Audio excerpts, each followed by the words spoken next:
Video शुरू करने से पहले आप सभी को राधे राधे। जैसा कि आप सभी को पता है कि क्लास 10 का एग्जाम बहुत ही नजदीक है और क्लास 12 का भी जो बिहार बोर्ड का एग्जाम है वो बहुत ही ज्यादा नजदीक है। तो आज का हमारा टॉपिक है क्लास 10 का जो सोशल साइंस है, जहां से एक दो ऑब्जेक्टिव शॉर्ट क्वेश्चन भी आ सकता है और लॉन्ग क्वेश्चन भी आ सकता है। वही टॉपिक को आज हम लाए हैं, जिसका नाम है खूनी रविवार। नाम सुना सुना लग रहा होगा और बहुत ही फेमस टॉपिक है। जीके जीएस में भी काम आता है और सोशल साइंस में तो आपको पढ़ना ही है। आप क्वेश्चन बैंक पलट के देख लीजिएगा कितना बार इससे ऑब्जेक्टिव सब्जेक्टिव शॉर्ट क्वेश्चन पूछा है। तो नाम क्या है? खूनी रविवार, जिसका नाम है ब्लड संडे।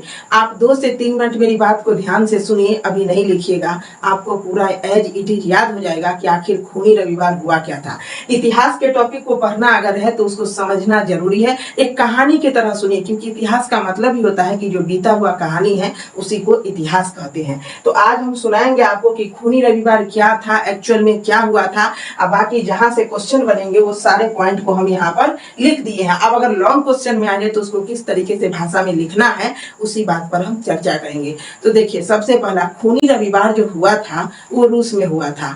और जैसे दिल्ली के राजा को सुल्तान कहा जाता है, अभी भारत के जो राजा उनको प्रधानमंत्री कहा जाता है, उसी तरीके से जो रूस के राजा थे ना, उनको जार कहा जाता था। क्या कहा जाता था? रूस का जो शासक यानी राजा होता था उसको जार कहते थे। एक ऑब्जेक्टिव यहीं से बनता है कि रूस के शासक को क्या कहा जाता है, तो उसको जार कहा जाता है। तो रूस के शासक थे निकोलस। रूस के शासक थे निकोलस, जिनका नाम से पहले अब शासक थे तो जार लगता था, तो उनका नाम था जार निकोलस द्वितीय। क्या नाम था? जार निकोलस द्वितीय। तो वो क्या हुआ कि एक बार जब 1905 ईस्वी में जापान से युद्ध हुआ रूस का, तो रूस उसमें बुरी तरीके से हार गया। अब जो देश युद्ध में हार जाता है तो क्या होता है, उस देश में महंगाई बढ़ता है, बेरोजगारी बढ़ता है, जॉब अपॉर्चुनिटी कम होती है, रिसोर्सेज घटते हैं, चारों तरफ से टैक्स लेते हैं सरकार, तो ज्यादा महंगाई बढ़ता है। जिसके कारण क्या हुआ, वहां के जो मजदूर थे और गरीब लोग थे उनको मतलब अपने रोजी रोटी पर भी आफत हो गया था। काम बहुत देर करना पड़ता था और रेवेन्यू बहुत कम मिलता था, मतलब पैसे उनको बहुत कम मिलते थे। इससे परेशान होकर वहां के जो श्रमिक वर्ग थे, वहां के जो मजदूर थे, वहां के जो लाचार आदमी थे, उन्होंने क्या सोचा कि हम लोग राजा से शांतिपूर्ण ढंग से एक डिमांड करने जाएंगे कि हमारी महंगाई को कम करिए, हमको जो इतना देर काम करना पड़ता है उस समय को कम कीजिए और हमको थोड़ा ज्यादा पैसे दीजिए, या उस हिसाब से पैसे दीजिए जिस हिसाब से हमारा भरण पोषण हो सके। अब बात को समझिएगा। तो वो सभी लोग इकट्ठा होकर के हजारों की संख्या में, और इनका जो महल था, रूस के शासक जहाँ रहते थे, जैसे आज प्रधानमंत्री रहते हैं दिल्ली में तो कहा जाता है प्रधानमंत्री आवास, तो इसे राजा का भी महल होता था। तो इनका जो महल था, महल का स्थान कहाँ था? सेंट पीटर्सबर्ग नाम था और रूस में था। तो वहां की जो जनता थी वो सफेद झंडा लेकर के, और नारा क्या दिया था? रोटी दो का नारा लगा रही थी, क्योंकि उनके रोजी रोटी का सवाल था। रोटी दो का नारा लगाते हुए इनका जो महल था सेंट पीटर्सबर्ग, उसकी तरफ बढ़ चले शांतिपूर्ण ढंग से, मतलब विद्रोह करने के लिए। लेकिन इनका जो राजा था जार निकोलस द्वितीय, उसको लगा कि ये लोग मुझ पर आक्रमण करने आ रहे हैं और इतना हल्ला क्यों हो रहा है बाहर, मतलब इतना प्रोटेस्ट क्यों हो रहा है। अब इस पर इन्होंने क्या किया, तो इनका जो नेतृत्व था सेनापति फादर जॉर्ज गैपान, किसके नेतृत्व में ये हुआ था? फादर जॉर्ज गैपान। तो इन्होंने अपने शाही सेना को आदेश दिया कि जितने भी लोग बाहर प्रोटेस्ट कर रहे हैं, विद्रोह कर रहे हैं, उन सब पर गोली चला दो। अब ये जो श्रमिक वर्ग थे ये तो निहत्थे थे, मतलब सफेद झंडा लेकर के शांतिपूर्ण ढंग से करने आए थे, लेकिन राजा के उल्टा आदेश ने ऐसा संहार मचाया कि चारों तरफ से गोलियां की बौछार हो गई और हजारों निहत्थे बूढ़े बच्चे सब मारे गए, जिसके कारण इतिहास में इसे रूसी क्रांति यानी खूनी रविवार के नाम से जाना जाता है। अब यह जो घटना थी वह घटना 9 जनवरी 1905 को हुई थी पुराने रूसी कैलेंडर के अनुसार, और नया जो रूसी कैलेंडर है उसके अनुसार 22 जनवरी 1905 को हुआ था। क्योंकि उस दिन रविवार का दिन था, इसलिए इस घटना को इतिहास में खूनी रविवार का नाम दे दिया गया और यह बहुत प्रसिद्ध हो गया खूनी रविवार के नाम से। अब देख लीजिए तारीख क्या था, तो पुराना कैलेंडर के अनुसार यहाँ से भी ऑब्जेक्टिव बन सकता है, 9 जनवरी 1905 को हुआ था, और नया कैलेंडर के अनुसार 22 जनवरी 1905 को हुआ था। स्थान कहाँ था?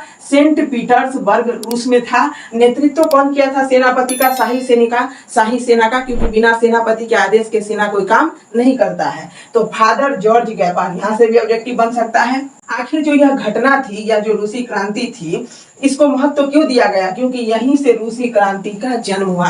इसके बाद जब जार निकोलस द्वितीय के इस फैसले से हजारों लोग नरसंहार हो गए, मारे गए, तो उसके बाद जनता ने इनका इतना विद्रोह किया कि इनका तख्ता पलट कर दिया, मतलब खींच के इनका तख्ता पलट कर दिया, इनको मार के गद्दी से भगा दिया। इसके आगे की घटना हम आगे जानेंगे। तो उम्मीद करते हैं कि आपको खूनी रविवार अच्छे से समझ में आएगा। अब अगर आ जाए लॉन्ग क्वेश्चन में, तो कहाँ से स्टार्ट करना है? तो सबसे पहले ये हेडिंग आपको देना है, तारीख 9 जनवरी 1905 पुराने कैलेंडर के अनुसार, 22 जनवरी 1905 नए कैलेंडर के अनुसार। स्थान कहा था? सेंट पीटर्सबर्ग रूस में था। नेतृत्व कौन कर रहा था? फादर जॉर्ज गैपान कर रहा था। और महत्व क्या था? रूसी क्रांति को जन्म देना। और उसके बाद घटना लिख करके उसका विवरण कर दीजिएगा कि रूस के शासक जार निकोलस द्वितीय एक भ्रष्ट और निरंकुश शासक था, यानी कि जनता पर उसका कोई अंकुश नहीं था, जनता के सुख दुख से उसे कोई मतलब नहीं था। जब एक बार 1905 ईस्वी में जापान द्वारा रूस पराजित हो गया, तो रूस में अत्यंत महंगाई बढ़ गई, रिसोर्सेज कम गए, जिसके कारण वहाँ के जो रहने वाले जनसेवक थे, श्रमिक वर्ग थे, मजदूर थे, बेसहारा थे,